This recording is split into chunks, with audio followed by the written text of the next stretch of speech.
Então, vamos dar sequência à nossa apostila sobre afecções do sistema gastrointestinal. Ou seja, a gente vai falar das principais doenças do nosso sistema digestório, tudo bem? E aqui lembrando, né, o nosso bonequinho aqui tá fazendo aquela refeição gostosa, né? Mas olha que interessante, esse 1, 2, 3, 4, 5, 6, 7, mais. O que quer dizer isso? Quanto mais nossa dieta, né, nossa alimentação for fracionada, ou seja, várias vezes ao dia, melhor para o nosso organismo estar digerindo, né, essa alimentação, ok? Então, o nosso sistema digestório, relembrando, né, lá da anatomia, que vai iniciar-se desde a boca, lembrando, né, eu vou até grifar aqui, ó, desde a nossa boca e vai se encarregar, né, de ser processado o bolo alimentar até se formar as fezes para sair pela região do ânus. Então, encarrega-se de receber os alimentos, fracioná-los, então quebrá-los em vários pedacinhos, tá? Em seus nutrientes, no processo chamado de digestão, que ocorre no nosso estômago, nessa estrutura aqui, nessa bolsinha, tudo bem? Então, outra visão, né? Outro órgão importante no sistema digestório é o nosso esôfago, né? Que da boca para a nossa garganta, o alimento ele vai descer nessa estrutura tubular. Ó. Então, o esôfago é um tubo muscular onde o alimento vai descer e vai cair aqui no estômago, onde vai receber o suco gástrico e vai acontecer a digestão, ok? Então, outros órgãos participantes, né? Desde a boca, né? Então, o alimento chega, recebe a ação da nossa enzima amilase salivar, que é a nossa saliva. E aí, lembra da importância: quanto mais a gente mastigar os alimentos, melhor, porque vai chegar aquele alimento mais maceradinho para o estômago, né? Você vai trabalhar melhor aquele alimento e deixar o estômago receber um alimento já bem mastigado, ok? Isso vai evitar várias doenças também. Então, o nosso esôfago, descendo para o estômago, no estômago vai receber várias enzimas participantes, né? Lembra? Pâncreas vai secretar várias enzimas pancreáticas, o fígado e a vesícula biliar, que tem a nossa bile, lembra? Que ela vai o quê? Fazer aqui a digestão daquela gordura dos alimentos, tudo bem? Então, passando pelo estômago, vai cair no intestino delgado, esse intestino fino, né? E aí vai ser absorvido várias vitaminas e água. E é no grosso, né, que a gente vai ter a absorção, né, de muita água, porque é aqui no intestino grosso que realmente vai se formar o bolo fecal, né, as nossas fezes, naquela consistência pastosa que deveria ser, né? E não ressecada e nem diarreica, nem líquida, né? Então, o ideal é a nossa alimentação sempre estar recebendo bastante água, verdura, né? Frutas, para facilitar a nossa digestão e a formação das fezes de forma pastosa, ok? Outra visão dos órgãos, né, do sistema digestório. Então, novamente, o alimento entra pela boca, passa pela garganta, né, nossa região da faringe, onde a gente vai deglutir. Lembra? A gente vai engolir. Então, você faz aquele movimento, né, de deglutição. O alimento desce pelo esôfago, aquele canal reto, aquele tubo, caindo no estômago, vai para o intestino delgado, é absorvido vitaminas e água, e é no grosso, onde absorve, né, toda aquela água, deixando as fezes mais pastosa. Aí as fezes vai passar pelo canal do reto e sair pela região anal, né? O nosso orifício realmente que sai as fezes. Então, aqui estou, né? Eu escrevi que o aparelho digestivo também inclui órgãos que se encontram fora do trato gastrointestinal, porque eles fazem parte, né, eles assessoram a digestão. Então, pâncreas, o fígado e a vesícula biliar fazem parte também de todo o sistema, porque eles participam produzindo várias enzimas, ok? Então, A principal função do sistema digestório é absorver os nutrientes para a corrente sanguínea e eliminar do organismo os restos não digeríveis dos alimentos. Então, realmente, a função da digestão é o quê? Tudo que você vai comer, o seu estômago vai absorver a glicose, o açúcar do alimento, né? A proteína, o aminoácido, o que é bom vai ser absorvida para a corrente sanguínea. O que não for, vai ficar o resto alimentar, que vai ser eliminado pela região do reto. Olha que interessante. O nosso estômago, ó, ele é cheio de pregas, né? São pregas gástricas, ou seja, o alimento ele fica mais em contato com a digestão. Imagina, o estômago ele não é liso, tá? Ele é cheio de ruguinhas, né? Ruguinhas, assim. Então, o alimento fica mais em contato com o suco gástrico para facilitar a digestão, ok? Então, a primeira doença, né, que a gente costuma falar é a gastrite, a famosa gastrite. Vindo da terminologia, olha só para lembrar, o it é uma inflamação, né? Gastro, sempre se referindo ao estômago. Então, nada mais é que a inflamação do revestimento, né, mucoso do estômago. A mucosa do estômago se torna avermelhada e irritada, e muitas vezes ela oferece, né, resistência à irritação, normalmente pode suportar um elevado conteúdo ácido. Porém, em diversos momentos da vida, ela pode ficar irritada e inflamar-se por vários motivos. Então a gente comenta, né? O estômago, ele não faz a digestão. Então, dentro do estômago tem bastante, é um lugar bem ácido. Então, a mucosa do estômago tem uma proteção natural. Só que às vezes acontece, né, na vida das pessoas, que essa proteção fica diminuída. Então, a gastrite pode acontecer, tudo bem? Então, aqui, uma região da anatomia para vocês, né? Curiosidade, a região do fundo, então o estômago ele é dividido na região do fundo do estômago, a letrinha A. A letrinha B é o corpo do estômago.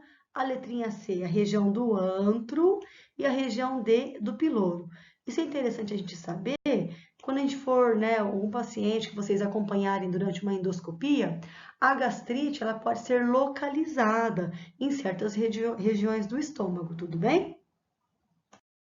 Então, olha que interessante como que a mucosa, né, a camada, ó, da parede gástrica, ela é toda cheia de dobrinhas, né, de sulcos, né, essas entradinhas aqui. Então, isso facilita com que o alimento entre em contato com a acidez, com o suco gástrico. Então, favorece a digestão. Então, quais são as principais causas, né, da gastrite que vocês já escutaram ouvir, né, em algum momento da vida de vocês? Então, primeira coisa, a gente tem que pensar quando as pessoas, né, ingerem de forma excessiva muito alimento. Então, assim, quando a gente, né, mastiga, o nosso estômago se prepara para receber aquela quantidade de alimento que você está mastigando. Então, vai secretar mais ácido. Se você comer demais, mais ácido vai ser secretado. Então, uma possível gastrite por aquele aumento de alimento pode acontecer.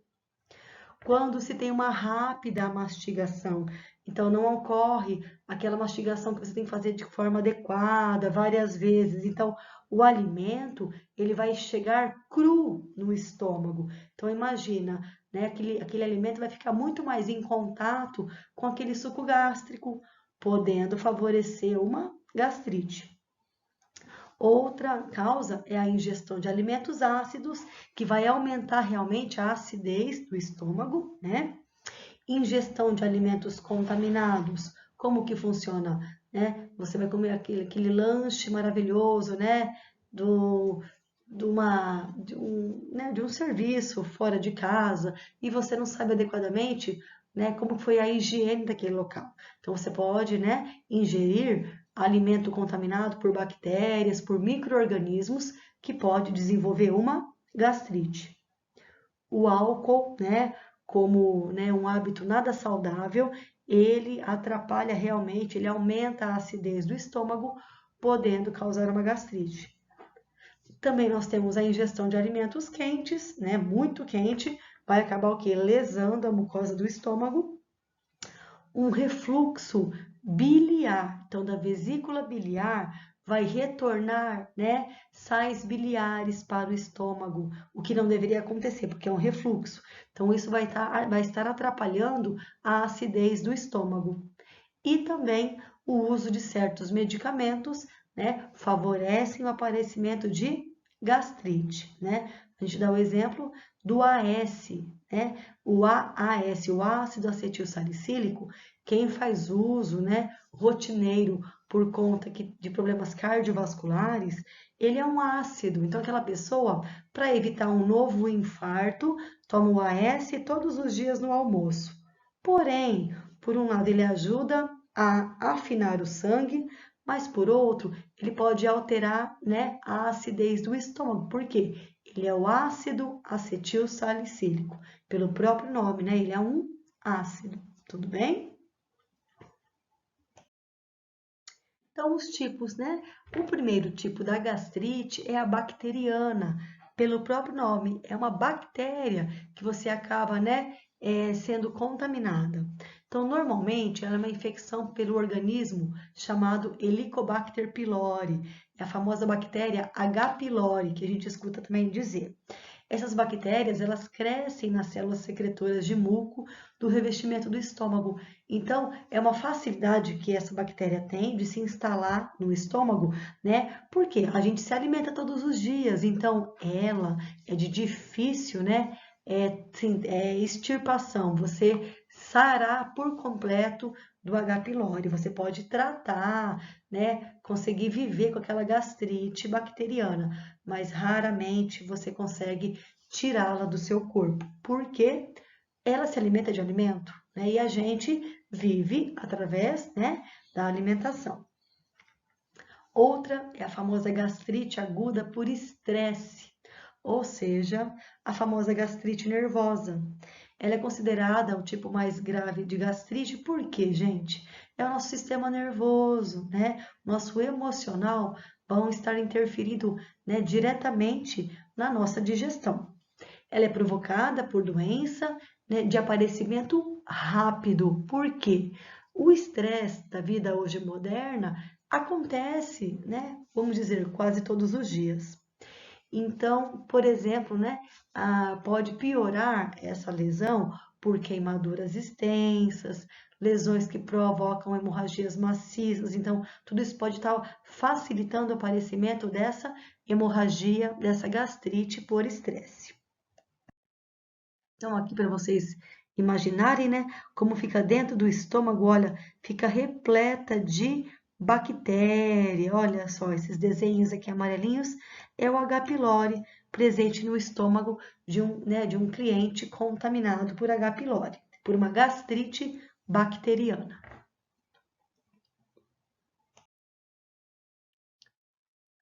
Outra classificação, ela pode ser erosiva de forma crônica. Tudo que é crônico é que a pessoa tem a vida toda, por um tempo muito prolongado. Ela normalmente é secundária a substâncias irritantes, como os medicamentos. Lembra do exemplo que eu disse sobre o AS? A pessoa ela precisa tratar, né, prevenir o aspecto do coração dela. Porém, ela vai usar para a vida toda esse remédio. Então, ela pode desenvolver realmente uma gastrite de forma crônica, porque ela vai continuar tomando o remédio para prevenir, né, um infarto a vida toda. Então, essa gastrite se torna crônica. Existe também a gastrite viral ou por fungos. Ela normalmente se desenvolve em doentes crônicos ou imunodeprimidos. Ou seja, é aquela gastrite que acomete pacientes que fazem tratamento para câncer ou pacientes que tenham AIDS, né? Onde o sistema imunológico deles estão bem baixo. Então, qualquer facilidade, né? Alimentação, se eles inalarem, né? Muita poeira, né? Muito risco. Então, pode ser uma gastrite, né, causada por vírus ou fungos. porque a imunidade dessas pessoas estão bem, né, rebaixada. Então, fica mais fácil de ter essa gastrite. Quais são os principais sintomas da gastrite? Então, principalmente é o desconforto, né? Aquele mal-estar epigástrico na região, né, da boca do estômago. O paciente também refere hipersensibilidade abdominal, ou seja, né, ele tem, qualquer pessoa que tente, né, tocar o abdômen do paciente, ele vai sentir dor. O paciente também tem eructação. O que é eructação, professora? Né? É o arroto, né? Provavelmente dito, porque a gastrite, a mucosa está toda inflamada. Então, aquele alimento, ele pode voltar com aqueles gases, né? Que é o que a gente fala do arroto, aquele gosto, né? Ácido na boca. A náusea, né? Aquela vontade de vomitar e o vômito propriamente dito. Pode ter cólicas, ou até diarreias 5 horas após a ingestão de substâncias ou alimentos contaminados. E também hematêmese. O que é hematêmese? Então, vamos lá dividir, ó, palavrinha. Êmese é vômito, então vômito com cor de sangue, por conta também de alguma lesãozinha que deva ter no sistema, né, digestório desse paciente. Como se faz o diagnóstico, né? Então, a enfermagem vai estar trabalhando junto com o médico, né, na identificação dessa doença. Então, o relato do paciente é muito importante, porque é o relato verbal que ele fala para o médico, né? A dor na parte alta do estômago, acompanhado de náuseas e aquele ardor, é aquela famosa, né, pirose, aquela azia. Pirose é o termo científico de azia, que é aquela quentura, aquela coisa quente, ácida que sobe na garganta dos pacientes que eles referem. Se a gastrite se mantiver ou reaparecer, deve-se procurar a causa, por exemplo, uma infecção, analisar sempre os hábitos dietéticos do cliente. Então, é importante, na anamnese, na história também da enfermagem, né, perguntar para o paciente como é o hábito alimentar, o que ele costuma comer, se come com frequência verduras, frutas ou não, ele come muito enlatados, muita coisa industrializada, né? Isso vai interferir em aumentar as chances dele ter uma gastrite. Como também, olha lá, consumo de medicamentos e a ingestão de álcool. Lembrando, a gastrite bacteriana, ela pode ser diagnosticada com uma biópsia. Então, existe um exame que se chama endoscopia, que é um exame que o médico vai introduzir, né, um endoscópio, um vídeo, né, uma sondinha lá no estômago do paciente, e na pontinha, se ele estiver, né, suspeitando de uma gastrite bacteriana, ele vai realizar uma biópsia. Ele vai retirar um pequeno fragmento da mucosa gástrica para analisar se tem aquelas bactérias, se tem o Helicobacter pylori presente, ok? E o tratamento para gastrite, né? Principalmente se usam certos medicamentos antieméticos, né? Que vai ajudar no controle da náusea. Então, Plamete, né?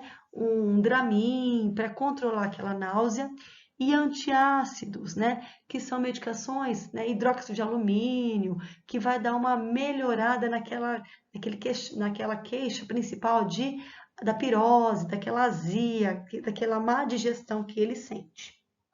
E não podemos esquecer sempre, não é só remédio que vai fazer o tratamento, é o regime dietético. O que é regime dietético? É a mudança no comportamento, na alimentação desse paciente.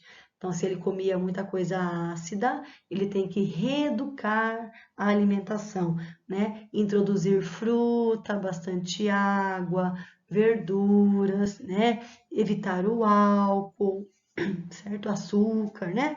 Tudo que faz mal, né? Controlar a alimentação. Muitos especialistas tratam uma infecção por H. pylori se provocar sintomas. Por vezes, pode ser difícil eliminar o Helicobacter pylori do estômago. É o que eu comentei, né?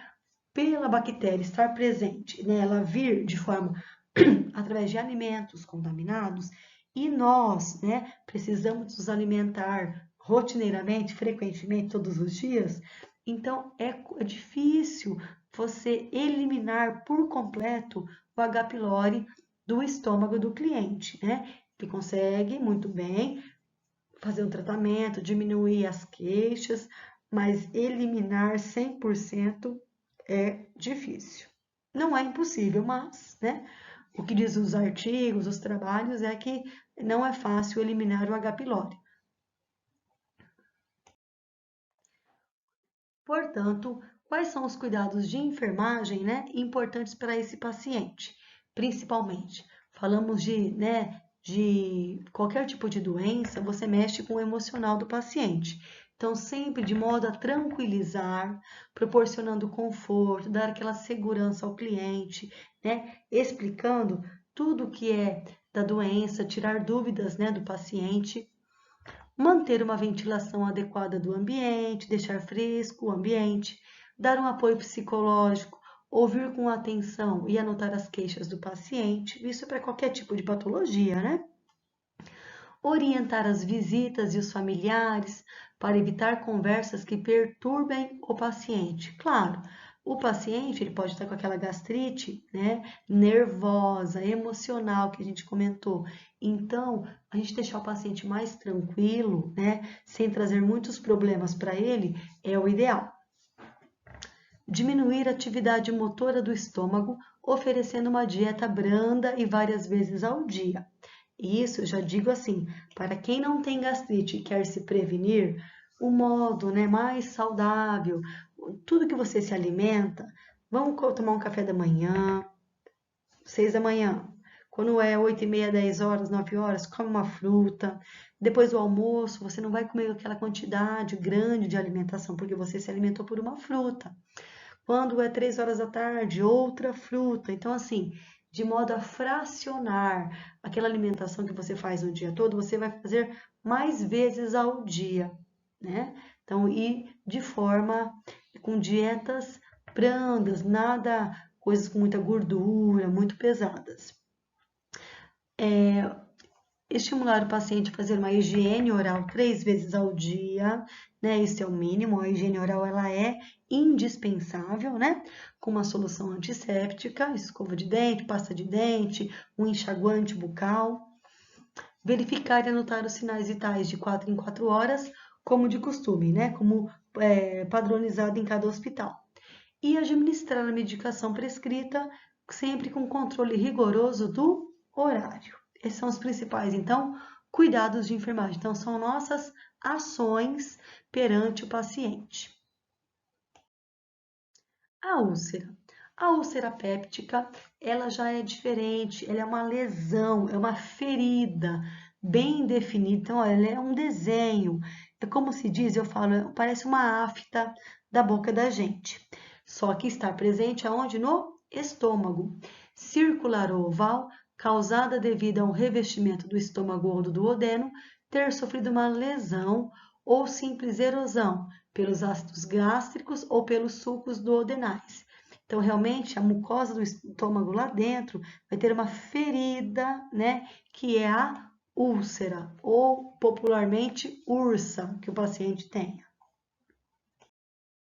As causas, né? Uma úlcera desenvolve-se quando se alteram os mecanismos de defesa que protegem o estômago, ou o duodeno, que é o intestino, do suco gástrico, quando se altera a produção da quantidade de muco.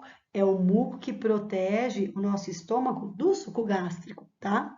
Então, normalmente, professora, uma gastrite, né, que a pessoa não consegue controlar, pode causar uma úlcera, com certeza, tá? Porque vai perder aquela proteção do próprio estômago e aparecer uma lesão, uma ferida.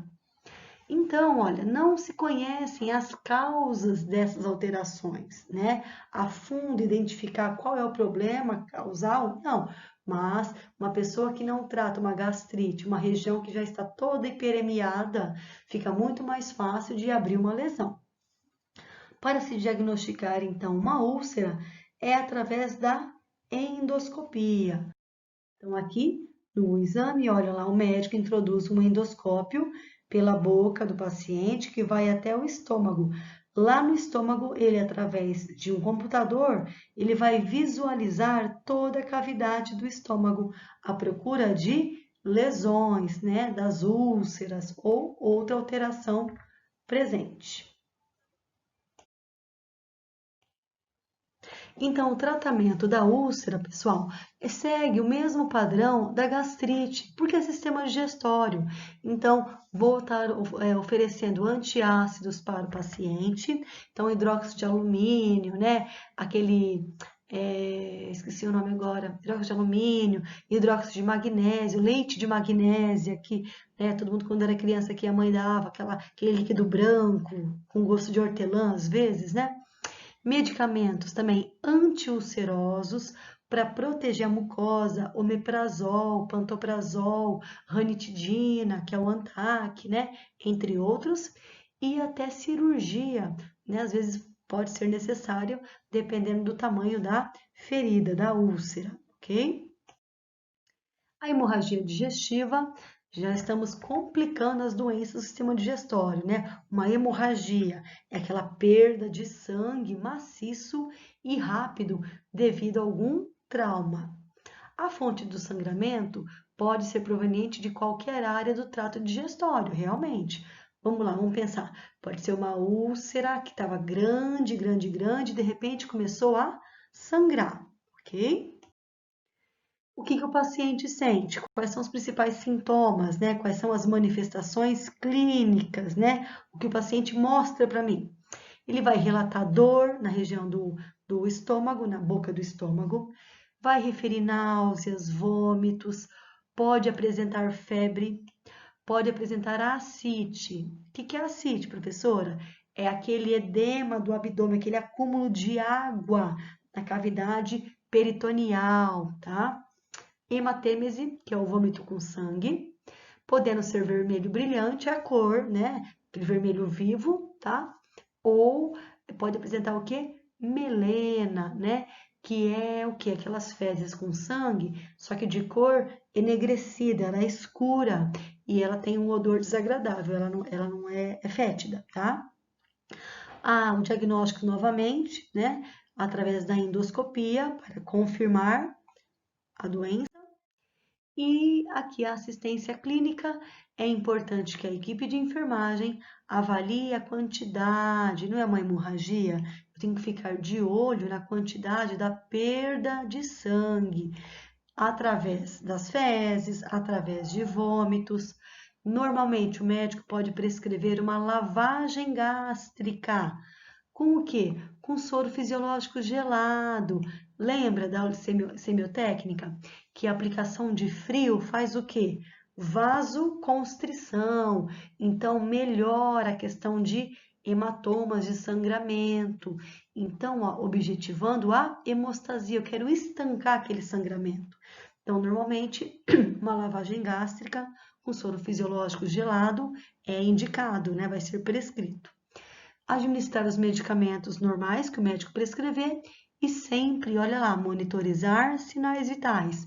Quais os principais? Pressão arterial, a PA, e o pulso, né? A frequência cardíaca e a nossa pressão arterial sistêmica. A pancreatite. A pancreatite também, vamos dividir aqui a palavrinha, né? É uma inflamação, é um processo inflamatório do pâncreas, tá? Quais são as principais causas? Isso a gente é importante falar. Principalmente acontece por pedras na vesícula biliar que a pessoa tenha, aquelas pedrinhas que se chama colelitíase, e aquela pedrinha se solta da vesícula e vai entupir a saída de enzimas lá do pâncreas. Ou seja, o pâncreas, ele produz várias enzimas para ser liberada na digestão. Só que vai ser entupido esse canalzinho pelo cálculo da vesícula biliar. Então, esse pâncreas vai começar num processo de digestão, de autodigestão, pelas próprias enzimas que ele produz. Então, a principal causa é essa. pedras da vesícula que se deslocam e impedem o escoamento de substâncias, que são as enzimas digestórias, tá? Produzidas pelo pâncreas. Esse é o principal motivo. O outro motivo, ó, ingestão abusiva de álcool e também de alguns medicamentos, como corticoides e imunodepressores. Também tumores que obstruem diretamente os canais do pâncreas, traumatismo, então algum acidente, pérfuro cortante, né? Alguma violência com faca, né? Com facão, né? Com arma branca que a gente fala, que vá, né? Fazer uma lesão direta no meu pâncreas. Os níveis também elevados de colesterol e triglicéridos. Então, pacientes que tenham colesterol alto têm que tomar cuidado, porque pode causar uma pancreatite. Então, aqui a nossa visualização, ó, a vesícula biliar, que eu comentei com vocês, que ela, o fígado produz a bile, mas quem armazena é a vesícula biliar. E aí a vesícula biliar produz a bile, só que de repente vai começar a se formar pequenos cálculos. E esse cálculo pode ir para o pâncreas, né? E entupir a saída das enzimas do pâncreas. Então, daqui da bile cai uma pedrinha que vai obstruir o pâncreas.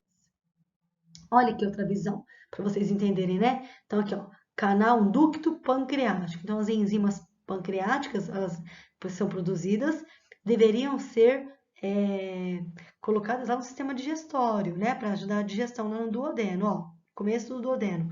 Só que eu tenho o ducto da bile, que de repente vai liberar um cálculo e vai entupir essa região. E aí as enzimas vão começar a autodigerir o próprio pâncreas do paciente. Então, outro slide para ficar mais de forma clara para vocês, um cálculo da vesícula biliar vai impedir o fluxo da bile e do suco pancreático para o duodeno, favorecendo a penetração de elementos irritantes no pâncreas, desenvolvendo então uma resposta inflamatória. Então, as próprias enzimas do pâncreas vão começar a digerir, a inflamar o próprio pâncreas. O que é importante, né? O paciente ele sente muita dor e a dor é severa. Normalmente ela se inicia subitamente na região epigástrica. Só que tem que começar a observar que é sempre após o paciente se alimentar. Por quê? Quando a gente processa, a gente mastiga o alimento na boca, já há um estímulo das substâncias gástricas, as enzimas, lá no pâncreas serem produzidas. Então, eu comecei a me alimentar, né? Na sequência, o paciente já sente aquela dor severa, tá? Normalmente irradia para a reborda costal, piorando ao andar e deitar. Então, na pancreatite, a dor ela é muito severa. O diagnóstico, principalmente, ele é indispensável à realização de exames complementares. Então, é através da dor, o médico vai orientar o paciente, fazer a avaliação da história da dor, só que nós temos sempre, né, que lembrar de exames complementares, como o normal, o exame de sangue, através da enzima amilase sérica, que é uma das enzimas produzidas pelo pâncreas. Então, ela vai estar muito elevada, como também leucocitose. O que é a leucocitose? São os leucócitos, que são o quê? Os nossos soldadinhos, né? Do nosso sangue. Então, se tem uma resposta inflamatória, os leucócitos vão estar aumentados. E também, gente, a glicemia, a glicose do paciente vai começar a alterar. E normalmente o paciente vai ter uma hiperglicemia. Por quê? Vamos lembrar. O pâncreas também produz o nosso hormônio chamado insulina. É a insulina que pega toda a nossa glicose que a gente come e coloca dentro da célula para ser queimada. Se eu não tenho a insulina porque o pâncreas está inflamado, a glicose fica passeando pelo sangue e isso faz mal, que causa a hiperglicemia, né? Então, se o paciente não era diabético, ele pode se tornar diabético. Outros exames pedidos, né? Exames radiográficos, é o raio-x do abdômen e do tórax. ultrassom abdominal e tomografias também para visualizarem, né, o pâncreas, né, o formato, a anatomia específica do órgão. Cuidados de enfermagem, manter a hidratação hídrica e de eletrólitos. Então, claro, se o paciente, né, ele não pode realizar, né, a nutrição de forma adequada por boca, para não estimular a dor, ele vai receber de forma endovenosa, para prevenir uma desidratação decorrente dos vômitos e de diarreias. Manter aberta e pérvia a sonda nasogástrica. Então, imagina, eu vou ter que estar tirando tudo do estômago do paciente, porque quanto mais alimento chegar lá na região do estômago, mais o pâncreas vai trabalhar. Então, normalmente o paciente está com uma sonda nasogástrica aberta para drenagem, para tirar tudo de resquício que tenha no estômago. Outra coisa muito importante, como eu já falei, a higiene oral, né? Lembrando de umidificar os lábios, porque ele pode ficar desidratado, lembra? Por perda de diarreia, de vômito. Então, sempre hidratar os lábios do paciente. O repouso é muito importante, repouso no leito. Lembra que eu falei da ascite, que é aquele edema na cavidade abdominal, aquele inchaço? A gente vai ter que medir. Então, é interessante pegar uma fita métrica e fazer a mensuração da circunferência abdominal.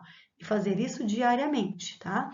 E outra coisa, se ele pode reter a água, né, que é um inchaço, eu tenho que pesar esse paciente também diariamente. Então, medir o abdômen e pesar, porque o acúmulo de líquido vai fazer o paciente engordar, né? E sim, ele está retendo líquido. Monitorizar os sinais vitais, como padrão, pressão arterial, pulso, temperatura, respiração, dor. Controlar, sim, a glicemia capilar. Então, fazer o teste do dedinho, né? O destro, né? Furar o dedinho do paciente para confirmar quanto que está a glicose.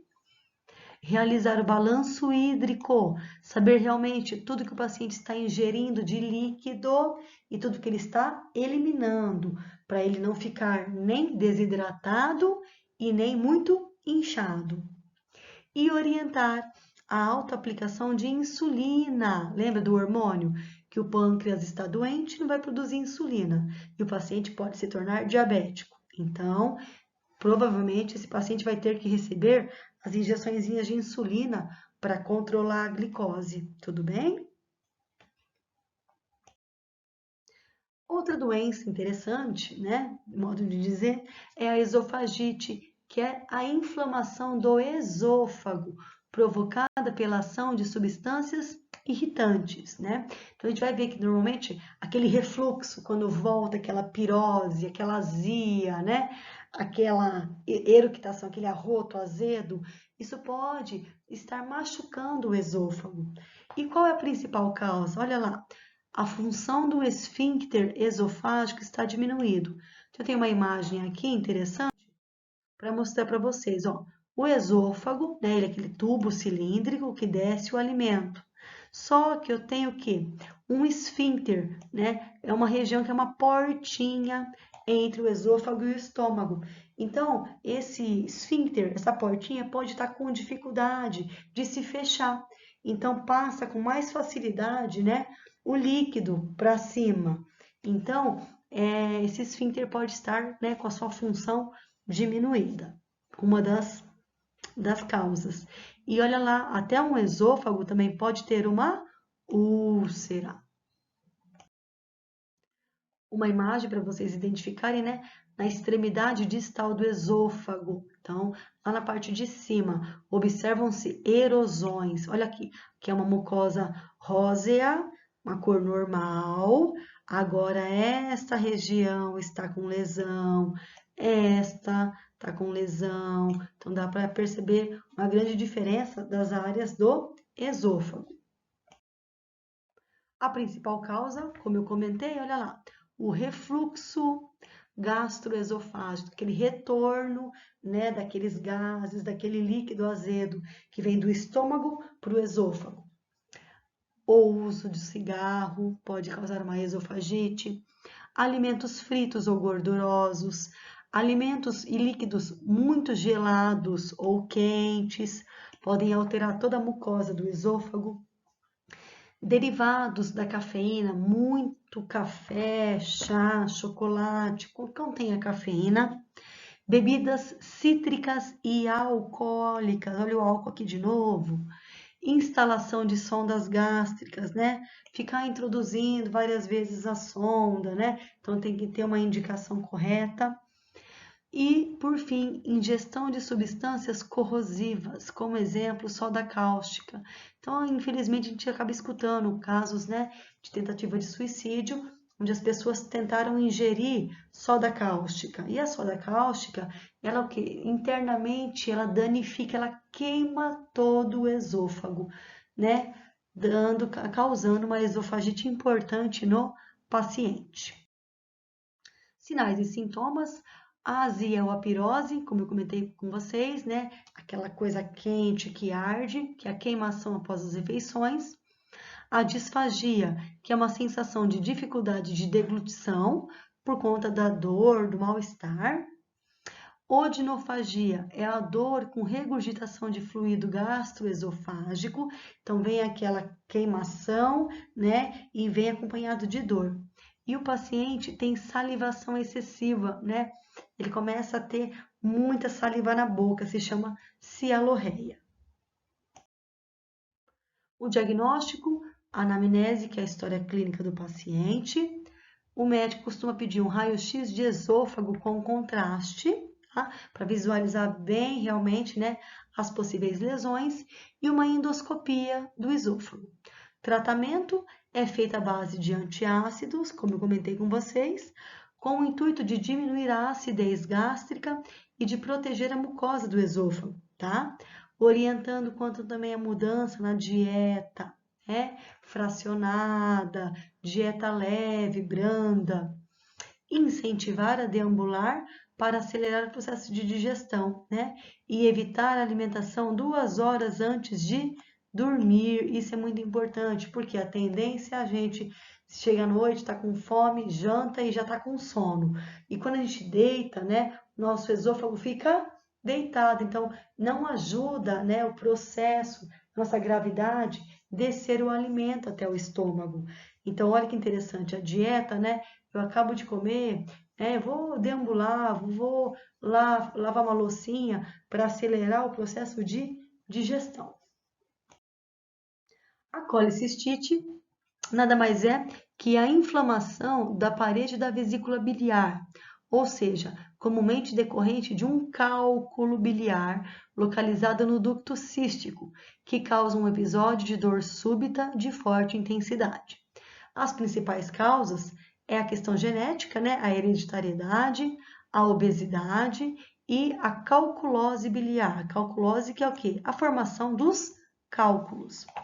Pode também ocorrer devido a procedimentos cirúrgicos, algum traumatismo, grandes queimaduras, porque vão alterar todo o funcionamento do organismo e fica mais fácil desenvolver o cálculo da vesícula biliar. Os sinais e sintomas, né? Principalmente a dor em quadrante superior direito, que comumente o pessoal, né, já fica com medo quando tem uma dor do lado direito da barriga, né? Rigidez abdominal, náuseas, vômito, icterícia é importante, depois eu vou explicar por conta da bile, porque a bilirrubina, né, que faz parte da bile, ela tem uma cor verde. E como vai estar alterado, né, toda a função da vesícula biliar, vai ter um acúmulo de bilirrubina no nosso organismo, no nosso sangue. Então as pessoas podem se tornar-se amareladas, né, que é a icterícia, tá? Que é o acúmulo, né, da bilirrubina na pele. E também intolerância a alimentos gordurosos, fezes cinzentas, por quê? Eu não vou ter mais aquela bile sendo liberada para digerir a gordura. Então, as fezes vão estar, né, muito gordurosas, fezes cinzentas, tudo alterada, o sistema digestório nesse momento. Quais são os tratamentos? Os medicamentos, né, específicos que dissolvem os cálculos formados pelo colesterol, que é a grande parte da bile. Litotripsia, que é o processo, né, é a cirurgia de quebra daquele cálculo da vesícula. A colecistectomia, que nada mais é a retirada, ectomia, né? É a retirada da vesícula biliar. O paciente vai ter que mudar a dieta, né? Para ser hipolipídico, então pouco colesterol, né? Já que ele tem uma colelitíase, tem uma inflamação, né? Da vesícula, então a alimentação dele vai ter que estar mudando, não pode ter aquele teor de gordura normal. Porém, hipercalórica, né? Hiperproteica, porque para se recuperar da cirurgia. Hipolipídica por conta do problema em si da vesícula biliar. Mas hipercalórica e hiperproteica porque o paciente precisa se cicatrizar, né? Se restabelecer após a cirurgia. Aqui, né, a nossa vesícula biliar, que ela normalmente é uma cor esverdeado. As hemorroidas são tecidos edemaciados que contêm veias e que estão localizadas na parede do reto e do ânus. As hemorroidas podem inflamar, desenvolver um coágulo sanguíneo, sangrar ou podem tornar-se dilatadas e protuberantes. Então, as hemorroidas, vulgarmente, a gente, né, comenta, são aquelas florzinhas. É quando a mucosa, né, intestinal, a mucosa anal, lá embaixo, ela fica exteriorizada, ela sai para fora e formam pequenas florzinhas, pequenas mucosa, né, toda enrugadinha. Isso é uma hemorroida. Então, aqui, uma visualização de uma hemorroida interna e uma hemorroida externa. A hemorroida externa fica mais fácil da gente observar e do próprio paciente também observar que ele tem, né? A hemorroida interna já é de difícil visualização, porém, quando o paciente, né, tem um sangramento importante, ele pode ter uma hemorroida interna, e naquele momento, pelas fezes estarem endurecidas, pode sangrar a hemorroida. O tratamento, normalmente as hemorroidas não exigem tratamento, exceto quando produzem sintomas. Então a gente vai pensar que a hemorroida quietinha lá, ela não faz mal a ninguém. Porém, se o paciente continua a não ter um hábito muito saudável de não beber água, de não introduzir verduras, frutas na alimentação, vai ficar um pouco mais complicado, né? Então, as hemorroidas sangrantes, elas são tratadas com uma escleroterapia. Vai queimar com uma injeçãozinha de uma medicação que vai cauterizar aquele sangramento. Só que tem hemorragias mais importantes, hemorroidas mais importantes, que até necessitem, né, de procedimentos cirúrgicos, tá? Então, aqui são ligadas com faixas elásticas, que é o momento da cirurgia. A doença pilonidal ou cisto pilonidal é uma infecção causada por um pelo que lesa a pele da região superior do sulco interglúteo, que é a nossa divisão, né? Nossa fenda interglútea entre as nádegas e pode acumular pus no local da infecção. Então, aqui é o cisto. Normalmente, né, o cisto pilonidal, ele acomete essa região da fenda interglútea, podendo acumular pus. No momento que vai retirar toda aquela secreção, a ferida pode se tornar bem profunda. Aqui é uma imagem, né, um pouco chocante, mas no momento que o paciente chega na unidade onde está tudo inflamado, infeccionado, e tira-se toda a secreção purulenta, a lesão pode estar bastante profunda. Então, curativo, esse paciente com certeza vai receber antibiótico intramuscular, uma benzetacil, para tratar corretamente essa ferida. E o prolapso retal, né? Ele normalmente é uma inversão do reto. Realmente, né? O revestimento interno do intestino, ele vai se tornar externo. Ele se torna visível como uma projeção digitiforme, escura e úmida, projetando-se através do ânus. Nós temos uma imagem aqui que o normal, o nosso reto normal, ó, ele não é visível. Agora aqui é um prolapso retal, olha lá. A mucosa do intestino, ela fica para fora, ela sai para fora. A incontinência fecal é uma perda do controle das evacuações, ou seja, o paciente fica incontinente, ele não tem controle, né? E ele pode ter diarreia ou fezes endurecidas ficando alocadas lá na região retal. Então, ele vai oscilar, certo? Entre diarreias e evacuação. A obstrução mecânica do intestino é a presença de um bloqueio que interrompe completamente e compromete seriamente o trânsito do intestino, do seu intestino, ou seja, alguma coisa que está obstruindo, ou seja, as fezes não vão ser processadas e não vão ser liberadas. A obstrução pode ocorrer em qualquer segmento do intestino.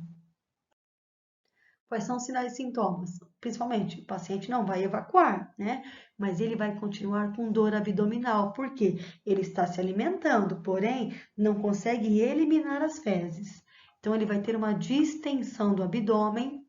A obstrução completa provoca uma constipação grave por vários dias, enquanto que uma obstrução parcial pode até causar uma diarreia, mas isso a enfermagem tem que observar diariamente.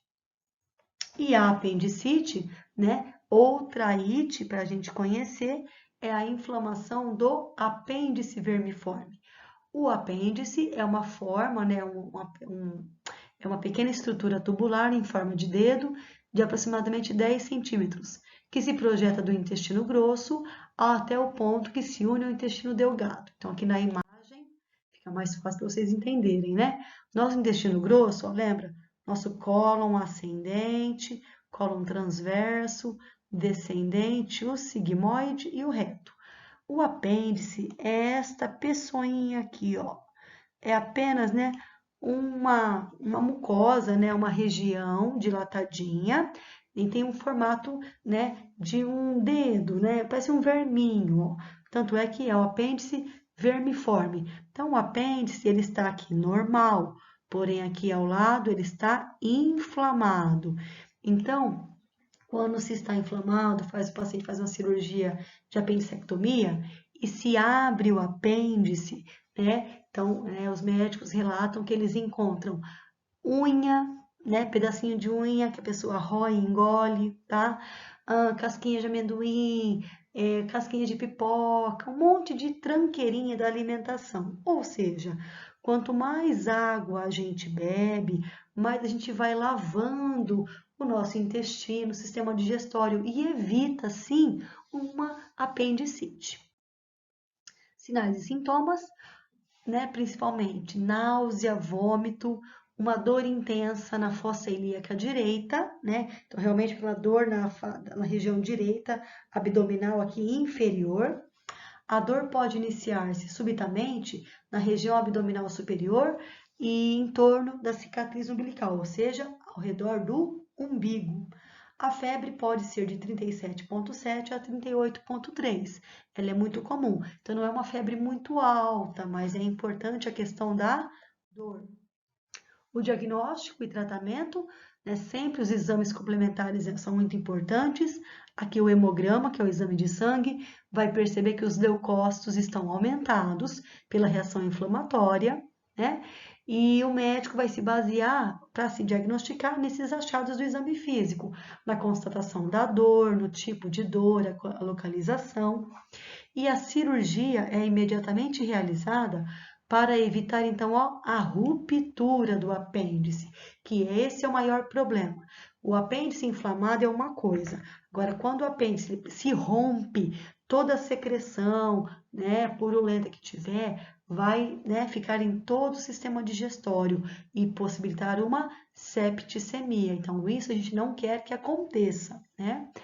Ou seja, essa peritonite que eu escrevi aqui é a inflamação do revestimento da cavidade abdominal. Quando o apêndice rompe, né, ele estoura, então vai toda a secreção para a cavidade do abdômen, causando uma infecção generalizada. Aqui, normalmente, é a incisão da cirurgia, né, da apendicectomia. E aqui normalmente, né, o que a gente mais visualiza em cirurgias no centro cirúrgico de retirada de apêndice. Esse apêndice está doente, está totalmente inflamado e ele vai ser retirado pelo médico. Ok? Último slide. nossa aula de sistema digestório sobre as doenças. Um beijo para vocês, até logo!